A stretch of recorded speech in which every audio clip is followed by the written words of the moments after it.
오늘 은혜 받고 성취될 하나님의 말씀은 사도행전 13장 1절에서 5절 말씀입니다.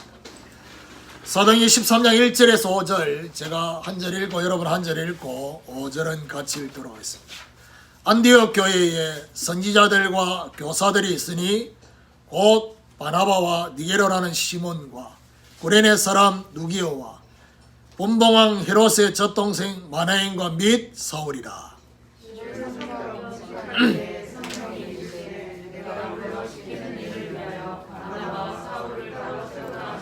이에 금식하며 기도하고 두 사람에게 안수하여 보내니라. 두 사람이 성령의 보내심을 받아 실루키아에 내려가 거기서 배 타고 오도로에 가서 같이 읽읍시다. 살람이 이르러 하나님의 말씀을 유대인의 여러 회당에서 전하시니 요한을 수행원으로 두었더라. 네.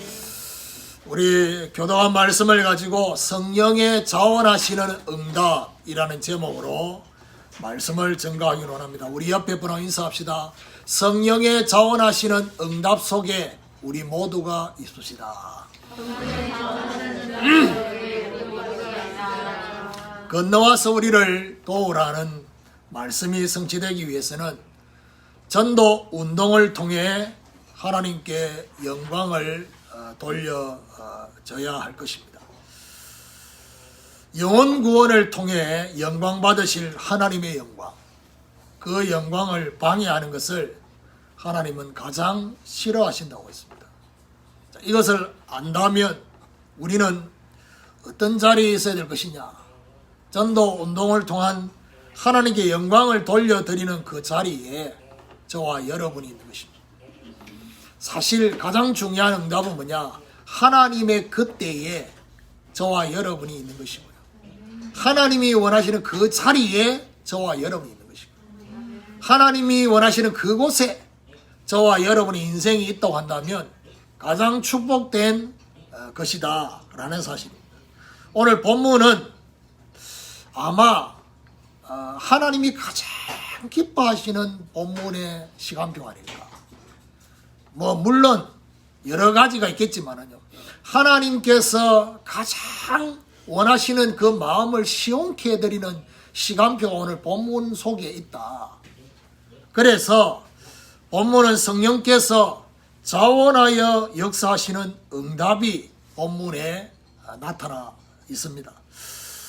오늘 성령의 자원하시는 응답 속에 우리 모두가 있게 되는 이런 축복이 있기를 예수 그리스도 이름으로 축원합니다. 자, 그렇다면 성령의 자원하시는 응답은 어디에 있느냐? 그 첫 번째가 교회의 응답 속에 있습니다.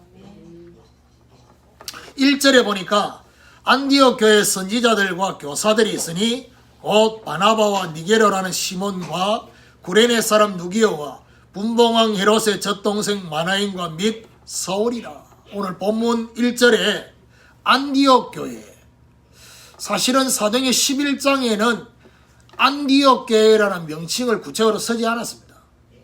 그냥 흩어진 자들이 모여서 하나님 앞에 예배하고 기도했는데 바울과 바나바가 1년간 중요한 훈련을 할 때 그때 교회 1년간 이렇게 표현했는데 오늘 본문에는 드디어 안디옥 교회라는 표현을 하고 있는데요. 안디옥 교회의 선지자들과 교사들 이름을 언급을 하고 있습니다. 우리가 생각할 때는 선지자나 교사나 같은 거 아니겠냐. 굳이 같은 거를 따로 쓴 이유가 뭐겠습니까? 다른 의미가 있습니다. 선지자는 교사와 구분이 된다는 겁니다. 어떻게 구분되느냐? 주로 말씀을 대언하는 자를 선지자라. 그러면 교사는 뭘 말하냐? 교사들은 받은 말씀을 가지고 가르치고 훈련하고 적용하는 것을 교사라고 합니다. 그렇다면 이 5명의 이름을 언급을 하면서 누가 선지자인지 누가 교사인지는 구분하지 않았습니다. 그냥 선지자들과 교사들이 있는데 라고 하면서 5명의 이름을. 그러면 이 선지자와 교사는 결국 뭐하고 연결되어 있습니까? 선지자는 말씀을 대언하는 예배와 관계 있고요. 교사는 실제로 말씀을 적용시켜주는 훈련과 관계가 있습니다. 그러면 결국 예배와 훈련 속에서의 응답을 받고 여기에 쓰임을 받는 자가 바로 선지자와 교사다라는 사실입니다. 이 안디옥 교회 선지자들과 교사들의 5 이름이 오늘 기록되어 있는데 어떻게 구분할 수 있느냐? 바나바, 니게르라는 시몬, 구레네 사람 누기오, 요 3명은 안디옥 교회의 기존 일꾼이다. 그렇게 볼 수 있어요. 그러면 헤롯의 젖동생 마나인과 사울은 기존 일꾼이 아니에요. 들어온, 쉽게 말하면 전입해온 일꾼이에요. 그런데 여기 보니까 헤롯의 젖동생 마나인이라고 하는데 이 헤롯이 누굽니까? 지난 주간에 메시지를 받았습니다. 헤롯은 초대교회 복음을 박해하는 여기에 유대인들을 충동시켜서 로마의 정치까지 이용해가지고 복음을 박해한 인물이 헤롯입니다. 그런데 헤롯의 젖동생 마나인이란 말은 친동생 아니면 헤롯과 아주 밀접한 관계를 가진 동생이었다. 그야말로 이 마나인을 말하면 누구나 다 헤롯이 떠오를 정도로 아주 친밀한 관계였다. 그러면 사울은 더 설명할 필요가 없겠죠. 이 5명, 이 5 사람의 특징이 뭐냐? 각자가 가진 색깔이 아주 독특해요. 그 말은 무슨 말이냐? 절대로 하나 될 수 없는 사람. 그러니까요, 하나 되기가 너무 힘들 상황 속에 있는 사람들이었는데 이들은 각자의 색깔을 뛰어넘었어요. 뭘로 하나 됐냐? 예배와 훈련으로 성령으로 하나 된 자들. 하나님은요, 정말 전도 운동할 교회, 지난주에 되겠죠. 그냥 교회가 아니라 했습니다. 전도 운동할 교회, 여기에 하나 되는 거는 그냥 하나 되는 거하고 차원이 다릅니다. 여리고성을 무너뜨리는데 하나 됐던 거하고 똑같은 거예요. 그러니까 그야말로 성령으로 하나 된 저와 여러분 지방색도 뛰어넘어야 되고요. 우리가 가지고 있는 이념과 사상도 뛰어넘어야 돼요.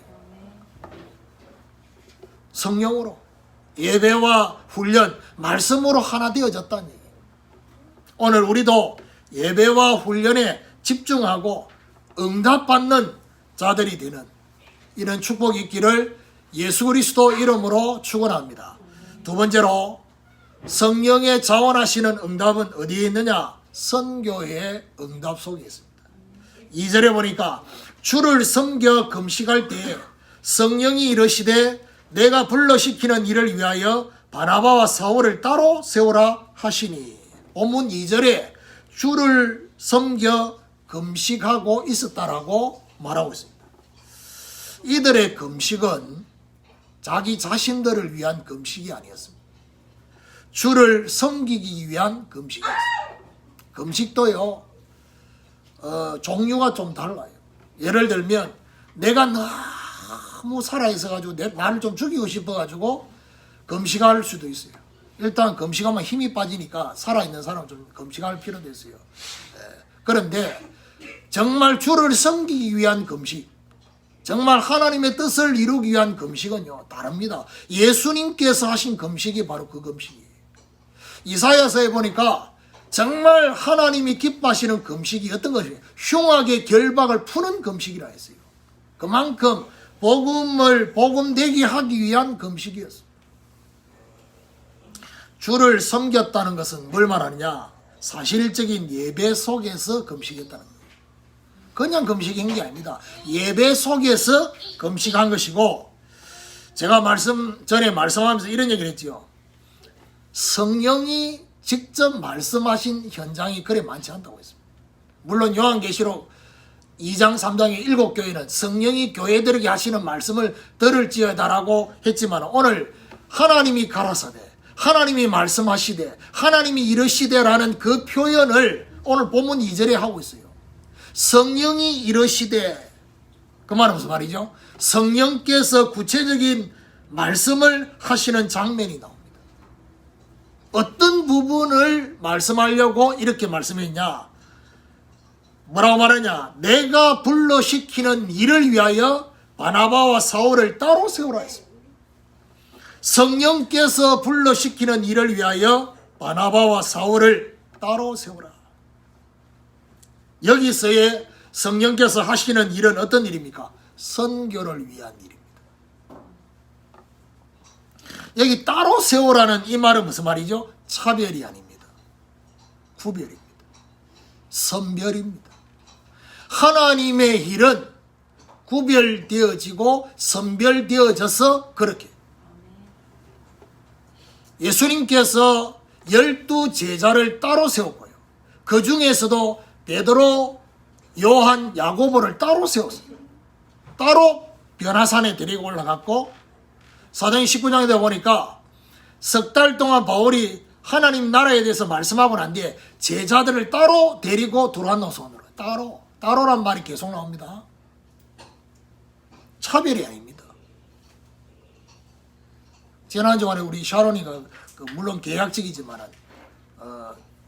직장을 취업이 됐단 말이에요. 그 된 거를 이제 고모가 그 가문 카톡방에 올리니까 전부 다 막 축하한다고 막 그걸 쳐다보는 진세 진언이가 우리 가족 카톡방에 뭐하냐 완전히 역차별 쩐다고. 이런 식의 역차별이 있을 수 있냐라고. 차별이 너무 심하다고. 차별이 아닙니다. 구별입니다. 그러면서 말하느냐 김진아이 하는 말. 우리도 잘난 거 많은데요. 뭐가 잘났는데?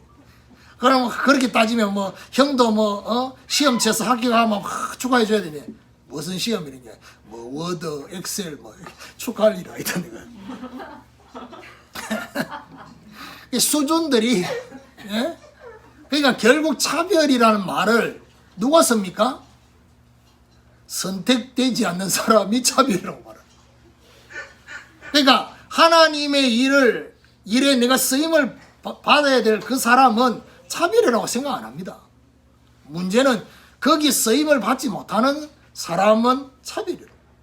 이제 이렇게 느껴지는 거예요. 그게 이제 열등감이에요. 지금도 제가 이 얘기하니까 저들끼리 지금 막 얘기하고 있습니다.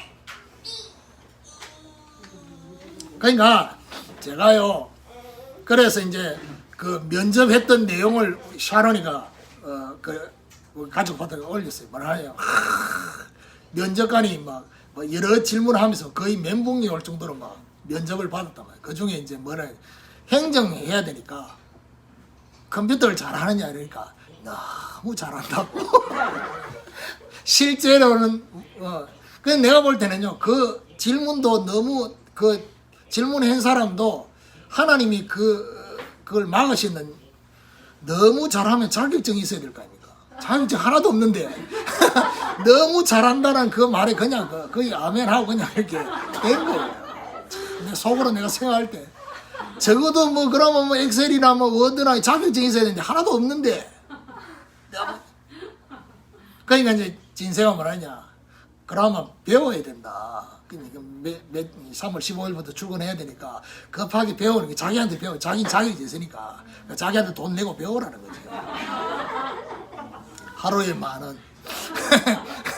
자, 이렇게 이제 얘기를 했는데 문제는 뭐냐, 샤론이가 뭐 시간이 없어가지고 뭐 자꾸 진세가 볼 때 집에서 컴퓨터 좀 보라고 하는데 안 보거든요. 그래서 진세가 뭐라고 말했냐, 왜 안 하냐고. 그 컴퓨터 이게 좀 빨리 자기 주제를 알면 공부를 해야 되지 않냐고. 샤론이 대답이 제가 제 마음을 너무 시원케 하는 거예요. 뭐라 하느냐, 나의 본업이 따로 있기 때문에 그것부터 하고 해야 된다. 그러니까요, 그 본업이 뭡니까? 본업은 힐링 모드라. 이걸 위해서 이거는 부업으로 필요한 거지, 그게 본업이 아니라는 거예요. 역시. 그러니까 이 새끼들하고 차원이 다른 거예요. 그러니까 하나님 보실 때는 뭐죠? 구별되는. 그 지금 우리 무심아들은요, 집에서 늘 하는 말이 너무 역차별이 너무 심한. 이 집에는 남자를 너무 어쩔 수가 없어요. 우리 집안이 일단 여자가 귀한 집안이라서 가문에서도 이 딸내미들을 향한 그게 엄청나거든. 그런데다가 우리 집은 더 그렇지. 그러니까요, 샤론이가 뭐 힐링노드 이거 하는데 뭐 편집하고 하는데 뭐 이거 핸드폰 가지고 4시간 동안 뭐 하나 만들고 하나. 그래 내가요 노트북을 사줬잖아요. 뭐 물질 응답 최근에 와서 그 모아가지고 내가 노트북을. 그러니까 그것도 그 부분에 대해서도 너무 자기들한테는 해준 게 없고 멋이 어떻고, 예, 이게 본인들이 볼 때는 차별인데 하나님 보실 때는 뭐죠? 구별. 뭔 얘기를 하려고 이렇게 막 얘기하느냐? 구별된다. 하나님은 구별되게 응답하시는 거예요. 성령의 감동이 오는 이 응답이 있다니까요.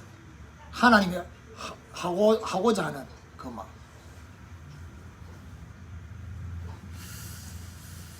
따로 세우라.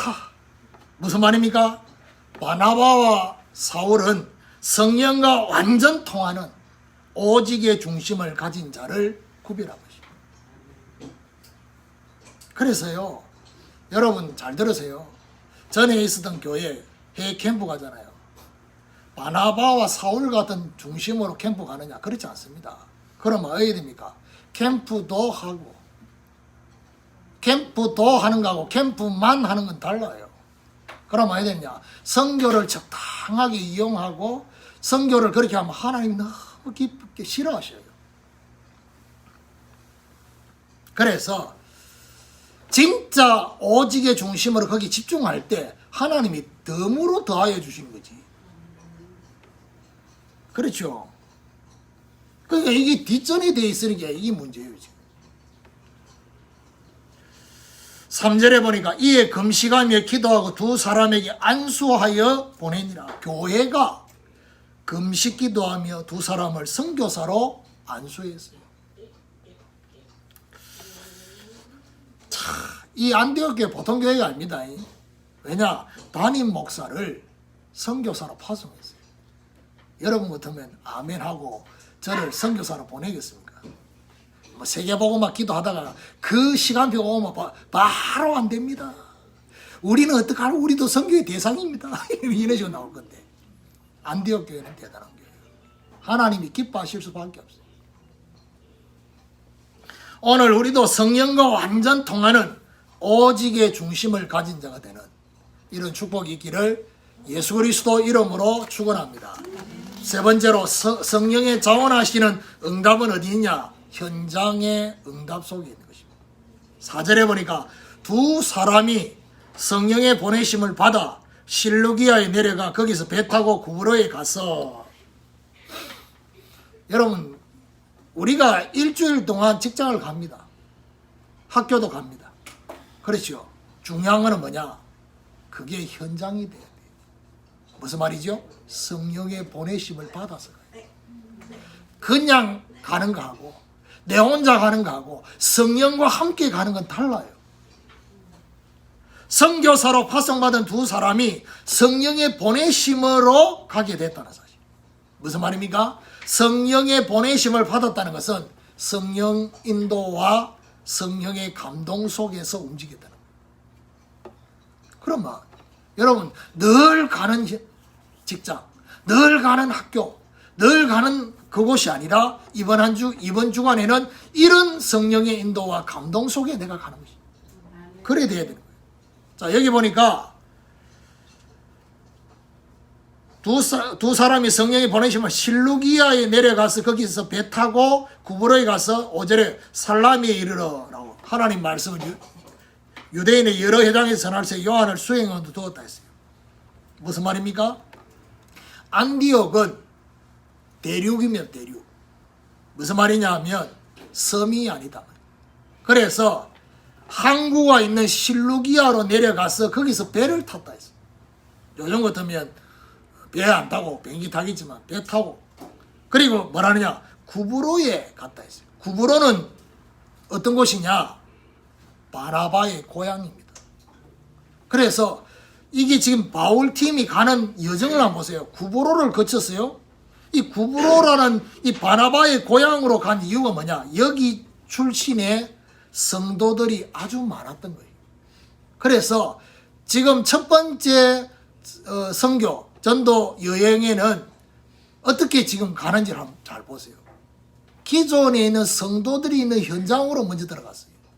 그렇게 인도를 받았어요. 구브로 섬에 있는 해안 도시가 바로 살라미입니다. 이 살라미라는 그곳에 유대인의 여러 해당이 있었다 했습니다. 그래서 그 여러 해당 중에 한 해당에 들어간 거예요. 그러면 왜 해당에 들어가겠습니까? 두 가지 이유가 있습니다. 하나는 선교 대상 속에 유대인도 포함되어 있습니다. 사도 바울 팀이 선교하는 그 대상에 유대인을 제외한 이방인만이 아니라 유대인을 포함한 선교 대상을 선정했기 때문에 유대인의 해당에 들어갔어요. 또 한 가지는 뭐지요? 해당에 들어간 이유가 복음의 말씀을 전하기에 적절한 장소를 해당으로 생각했어요. 그걸 활용해요. 왜냐하면 해당에는 뭐 지금 13장부터 시작되지만은 해당에는 주로 뭐죠? 모여가지고 우리처럼 예배를 하는 그런 날이 있어요. 그러면 그때 특별히 해당장이나 이런 사람들이 직접 메시지를 할 때도 있지만 새로운 누군가가 오면 말씀을 전할 수 있도록 기회를 주는 그런 분위기단 말이에요. 그러면 그런 거를 활용하기 위해서 바울팀이 여기 들어간 거예요. 자, 그러면서 여기 누가 나옵니까?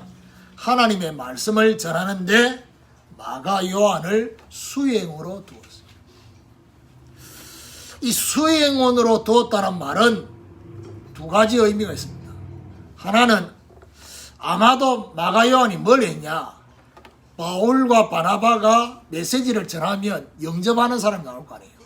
그 사람들에게 세례를 베푸는 일을 마가 요한이, 여러분 베드로가 고넬료 집에 가서 복음 전하고 나는데 세례는 본인이 안 하고 같이 갖는 중직자가 세례를 베풀었어요. 그러니까 그 역할을 세례 베푸는 일을 마가 요한이, 또 한 가지는 선교의 경비 관리를 이 마가 요한이 했지 않겠나. 그런데 전도 현장의 관점으로 보면 이 마가 요한은 어떤 사람이냐, 지속할 말씀 사역자. 지속할 말씀 사역자를 데리고 온 거예요. 문이 열리면, 그 현장의 문이 열리면 그 현장을 지속할 말씀 사역자를 마가 요한으로 데려왔어요. 그런데 나중에 보면 알겠지만요, 요게 중간에서 도망갑니다. 지속할 말씀 사역자 도망가는 바람에 바울이, 바나바가 이 말씀 사역자 역할까지 하기 위해서 돌 맞고 들어간 거예요. 다시 또 들어간 거예요. 왜냐? 지속할 사역자가 없으니까. 안 그러면 그냥 다른 데로 갔을 건데.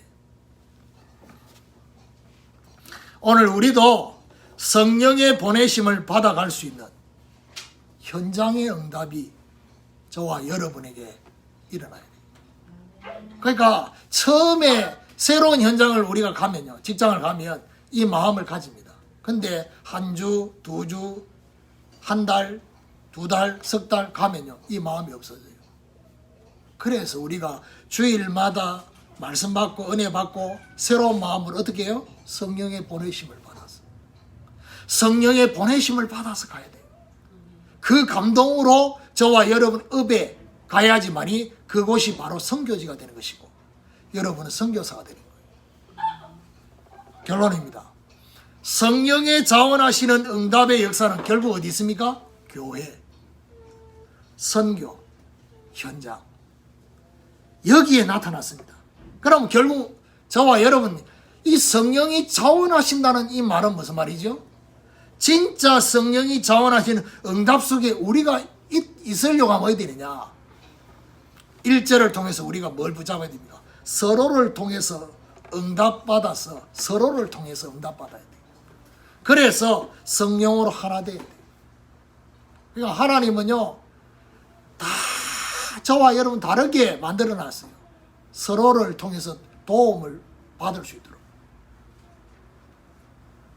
그리고 모든 일과 모든 사람, 모든 만남 속에 어떻게 되어야 되느냐? 성령의 일이 되도록, 성령의 사람이 되도록, 성령의 만남이 되도록 그렇게 되어야 될 것입니다. 그리고 언제나 성령의 보내심을 받아서 현장에 갈 수 있는 구체적인 감동의 응답을 저와 여러분이 받아야 돼요. 그래서 예를 들면 오늘 저와 여러분이 이번 한 주간 오늘 예배를 끝나고 이후의 스케줄에 어떻게 해요? 아무 생각이 없다가 인간적인 계획과 인간적인 생각을 했다 할지라도 오늘 이 말씀 받고 나면 어떻게 달라져야 되냐? 성령의 보내심을 받아서. 그렇죠? 하나님의 감동으로. 그래서 오늘부터 어떻게 되느냐? 성령의 자원하시는 응답 속에 있는 뭐가 되어야 되느냐? 증인이 되어야 되겠다. 이 응답을 받는 하나님이 너무 기뻐하시는 오늘 본문이 어떤 본문이냐? 지구 생기고 처음으로 자원하는 마음으로 선교사를 파송하는 내용이 오늘 본문입니다. 하나님은 기뻐할 수밖에 없어요. 유대인들이 한 번도 자원하는 심령으로 선교하러 간 적이 없어요. 그런데 자원하는 심령으로 선교하기 위해서 그것도 금식하면서 인도받으려고 하나님이 기뻐하실 수밖에 없어요. 오늘 저와 여러분 우리의 인생이 이래 돼야 되고요. 함께하는 제자교회가 이 축복 속에 있어야 될 것입니다. 자, 그렇게 되어질 때 하나님이 이사야 60장의 그 말씀처럼 작은 자가 천을 이루고 약한 자가 강국을 이루는 때가 되면 나 여호와가 속히 이루게 하실 것을 하나님이 저와 여러분에게 성취하실 것이다. 이런 축복을 누리시기를 예수 그리스도 이름으로 축원합니다.